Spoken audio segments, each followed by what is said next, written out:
Germany has an identity problem, and it's no longer something that can be politely ignored. So for a long time, this question could be kept at arm's length. The economy was very strong. Institutions worked, living standards were rising, political consensus held. And when I moved to Germany, that was at the height of its economic strength. Whatever Germany lacked in emotional self-definition, this was compensated for by stability and economic growth and competence. But that insulation is pretty much gone now. Economic growth has slowed. The cost of living is rising. Immigration has become a daily reality rather than just some abstract debate. Demographic decline is forcing really uncomfortable trade-offs, and populist movements are no longer marginal. They are actually shaping the political center from the outside.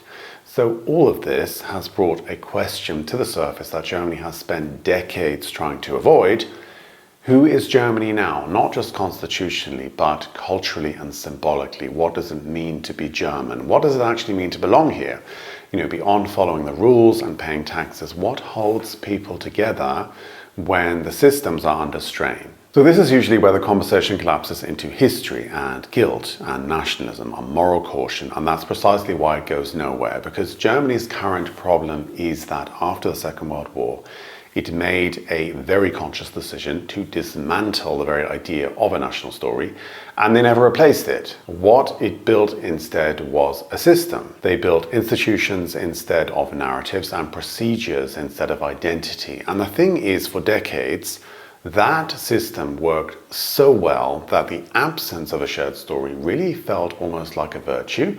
It felt like this was the alternative answer to the dangers of nationalism. Many people looked to Germany with envy as their economy boomed. But systems don't answer the same questions that stories do.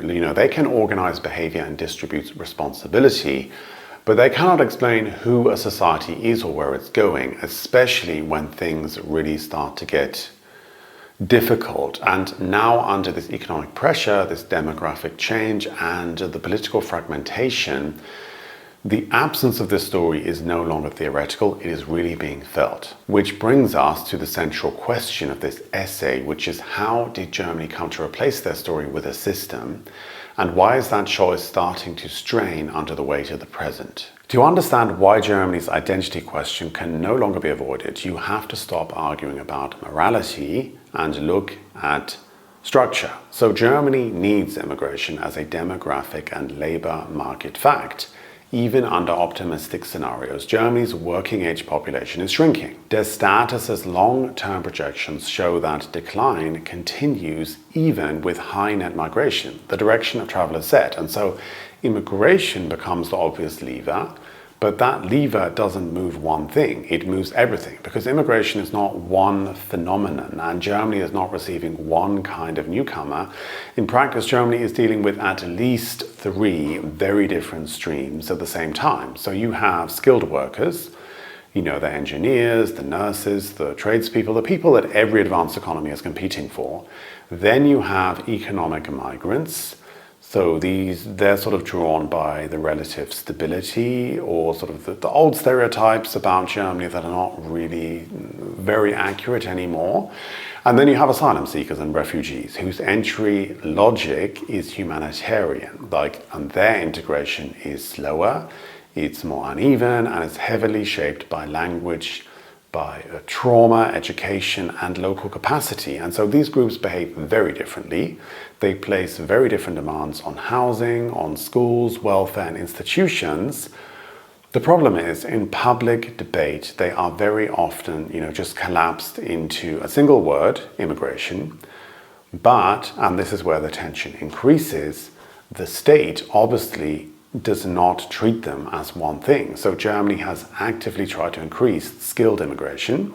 Recent reforms to the Skilled Immigration Act and tools like the Chancenkarte are explicit attempts to select migrants the system believes it can absorb and benefit from.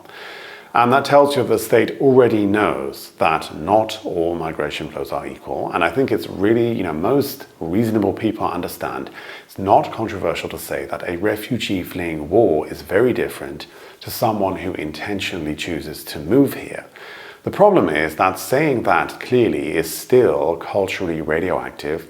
The moment politicians acknowledge trade-offs and say, like, we need more of this and less of that, the conversation immediately shifts from capacity to morality, and suddenly the conversation isn't about administration anymore, it's accusatory, and mainstream politics retreats. That retreat creates a vacuum, and because while demographics may justify immigration on paper, people don't experience immigration as numbers. They experience it locally in like housing and in classrooms, in doctors' waiting rooms, in neighborhood norms and language expectations. All of this produces a paradox that Germany cannot escape. For the economy, immigration feels necessary. For institutions and social cohesion, it feels way too fast. And for demographics, it still feels way too slow because the replacement generation is just simply too small. And so this is where Germany's identity problem becomes politically expensive, because where no strong story exists, an identity vacuum opens up and parties like the AfD fill the void. They offer narrative where the mainstream still only offers systems. Almost every conversation about immigration in Germany, I mean outside the mainstream, which focuses on administration and economics, I mean like private conversations, eventually it always drifts towards the same fault lines, which is culture, values, and Islam is often brought up. And that's usually where the conversation breaks down, because one side insists the problem is prejudice or fear or some kind of ism, and the other insists the problem is incompatibility or denial. But both sides really miss the deeper issue. What's actually colliding here are narratives. Germany has tried to manage immigration almost exclusively through systems. As I've already explained, that wasn't accidental, it was very intentional, and I think for the time necessary, and it worked for a long time. Identity was de-emphasized, pride in one's culture became suspect, and meaning was outsourced to law and rules and regulations. But many immigrants coming in, especially those from the Islamic world, but not exclusively them, many immigrants bring with them a complete narrative system, like they have their own moral structures. They have their own social expectations, their own family norms, their own ideas about identity and about belonging. And when a strong narrative meets a weak one, or the absence of one, the stronger narrative obviously fills the space. And into this unresolved tension steps populism as a defense mechanism, mainly because it's willing to speak in stories. It names a we, it names some kind of loss or problem, and it promises coherence, because that is what people crave in times of uncertainty. Condemning that impulse, denigrating those who believe and follow populist narratives without offering a competing narrative, doesn't neutralize the issue. It actually just gives fuel to the fire, and it does the exact opposite. It sends way more people in that direction, which is why people are sort of also shocked and worried why the AfD is gaining so much traction. Well, if you are one of the people denigrating those who believe and follow the narrative, you are contributing to the problem. Having said all that, whatever you may be hearing on the news, Germany is not facing an existential collapse, and Europe is not on the brink of some inevitable unraveling. What we are seeing is something much more ordinary and more manageable. It's a lag. Demographic reality has moved faster than cultural articulation. Systems have evolved, but the story that explains them has not. And that creates tension, it creates confusion and political volatility, but it does not mean that the foundations are rotten. In fact, Germany's strength is still what it always has been: its capacity to build things that actually work. So the question now is whether it can do the harder, less technical work of explaining why those systems exist, who they're for, and what kind of society they are trying to sustain. That doesn't necessarily require nationalism. It doesn't require some kind of myth-making. It just requires honesty. It requires the ability to say, this is what we expect, this is what we have to offer, this is what belonging looks like here, and this is what will happen if you don't respect that.